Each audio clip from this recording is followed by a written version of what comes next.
the proposal of the Senator Cherargei, we have no harm when a government serves for 5 years. 7 years will be years or 3 years, or we can even go to election even tomorrow, so that we remove this government and Dr. Stephen Kalonzo Musyoka to show them how leadership holds. The proposal of the Senator Cherargei, I want to tell Senator Cherargei here that he's wasting his time, he's wasting his energy, he's wasting his resources, because he cannot edit the constitution immediately there in the government. We've seen what the government says, and we have no harm when a government serves for 5 years. 7 years will be more harm, because you see, in each and every year Kenya must be subjected to a lot of demonstrations, a lot of the destruction of people's properties, which are generated by this kind of government. So we are comfortable, and if better, they can even make the current government to be 2 years or 3 years, or we can even go to election even tomorrow, so that we remove this government and Dr. Stephen Kalonzo Musyoka to show them how leadership holds. Thank you.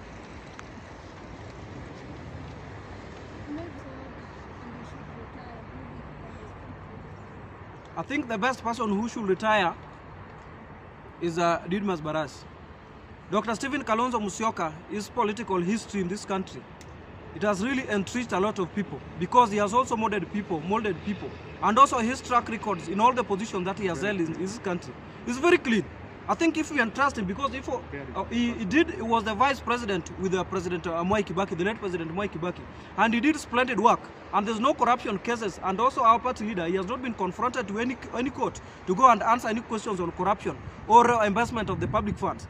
I think with that track record, we entrust him with Kenya, and also the Gen Zs. The Gen Zs are very included in this political party, and also in the united opposition, because out of the things that have been happening in the country, including the first anniversary of the Gen Zs, as well as when we had the police brutality and the abuse of human rights, they came together as a united opposition. They stood with the families, they stood with the injured people, they also offered the legal services to these people. So I think this is the next government that has people at heart, has the interest of the people at heart, and indeed, it is going to be the best government in the Kenyan history. The last one on the issue of compensation, you saw Faith Odiambo, the escape president, who has been with the Gen Zs for all this time, fighting for them in courts and everywhere. And the other day he was appointed by the president to join that commission. And you saw what happened online. People really bashed on failing the Gen Zs. Disappointment. So what's your take on that as the youth? Has he failed or has he? I think those appointments and the committee that is in charge of looking at the compensation of those who are injured during or killed during the protests that we have in the country.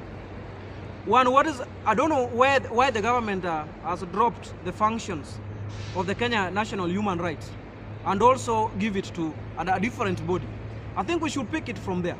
Then secondly, this compensation, meaning that the government is trying to accept that whatever they did, they were brutalizing people, they were killing people, and now they want to compensate these people.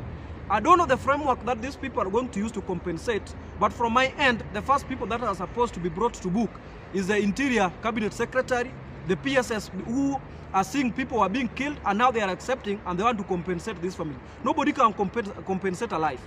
Life is very expensive, and no amount of money will bring life back to those people who are injured, and also to the families that lost their loved ones. Maybe to add on it, maybe to just add on it, after now the government agreeing that it wants to compensate those families, we need to ask ourselves, if they killed someone at the age of 18 or 19 or 20, the government should be calculating the amount of money that person angekuwa anapata within that particular time. Let's say maybe 50K or 30K per month.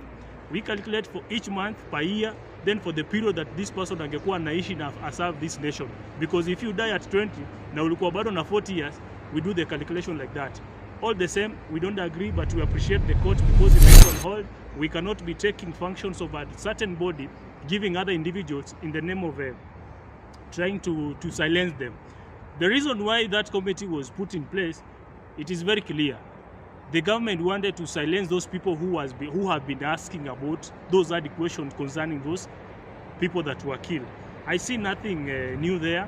It is ni zile tu michezo wamezoea kutufanyia si kama vijana, but as we stand, that committee should not be even in place. Thank you. And just briefly, just to add that the party has accepted and also is going to be very much inclusive with the young people, and a lot of slots are created to have the young people on board. These slots are limited to some, so that we can have this energy and totality in the decision making of the young people, so that the party can grow and the party can have young leaders of tomorrow. Thank you. Maybe the opposition has been saying they will choose one person to represent them. Do you think Kalonzo should be chosen? Sorry? The opposition has been saying they will pick one person to compete against Ruto. What do you think Kalonzo should be chosen? Kalonzo is the one that's supposed to be picked. I think as a Wiper party, we'll be holding the NDC at the right time, and we are going to confront our party leader to be our flag bearer in the 2027 elections. From there, because I know he has like-minded people, they will sit down. But as a Wiper party, as we talk today, our presidential candidate and the 6th president of the Republic of Kenya will be Dr. Stephen Kalonzo Musyoka. Thank you. Patriots, comrades in the struggle, members of the press, and the great people of Kenya. We meet here today not merely as witnesses of history, but as makers of it. The young Wiper Patriots stand firm, loud, and clear. Kenya deserves better, and we are ready to deliver it. On the by-election, vacant seats across our country are more than political opportunities. They are a test of whether we can entrust leadership to men and women who embody integrity, service, and courage. As young Wiper Patriots, we call on IBC to safeguard the will of the people, and we commit ourselves to campaigning for leaders who represent hope, not hopelessness. We affirm our party leader, His Excellency Dr. Stephen Kalonzo Musyoka, and declare that the by-election must be a rehearsal of the greater victory of 2027. On the united opposition, Kenya is at a turning point. The cries of our mothers in the markets, the youth on the streets, our farmers in the villages, and our hustlers in towns demand one thing: a united opposition that can rescue this nation. As young Wiper Patriots, we salute the ongoing discussions by our principals to form a strong, people-driven union. We urge them to move with speed to conclude the name and structure of this formation. The youth are ready to carry the banner, to be the engine, and to be vanguard of this movement. On the youth inclusion, we will not accept tokenism. We are not flaggers in the political theater. The youth must be given space in the presidential secretariat, party leadership, and all the strategic organs. Our generation is not waiting for tomorrow. We are seizing today. The young Wiper Patriots are not asking politely. We are demanding our rightfully place in the struggle for a just Kenya. On the contemporary issues, we cannot remain silent when the cost of living crushes our families, when education becomes unaffordable, when farmers are exploited, and when corruption robs us our future. We say enough is enough. Kenya deserves a government that listens, serves, and delivers. Wiper Patriotic Front stands ready to provide that leadership. On the dawn of a new chapter in the Wiper Patriotic Front, today we proudly announce that our beloved movement has heard the heartbeat of the people.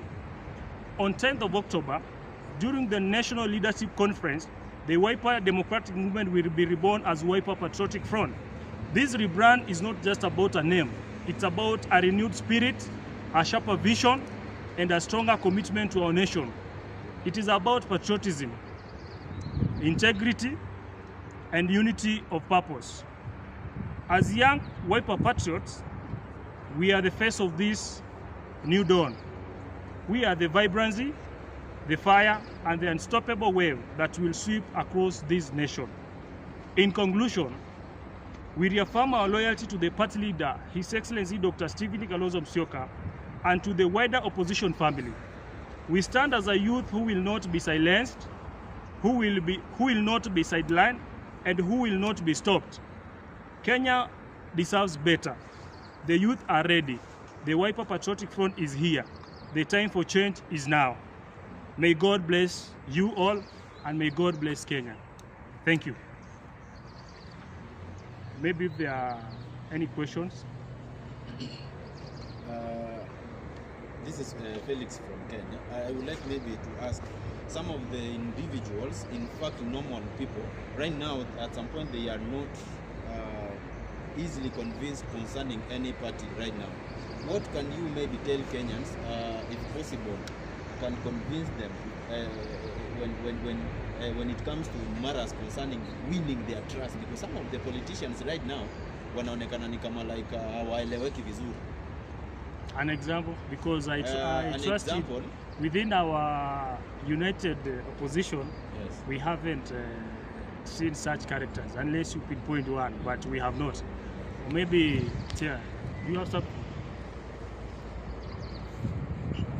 Now, you find that most of these political parties that we have around 92 political parties.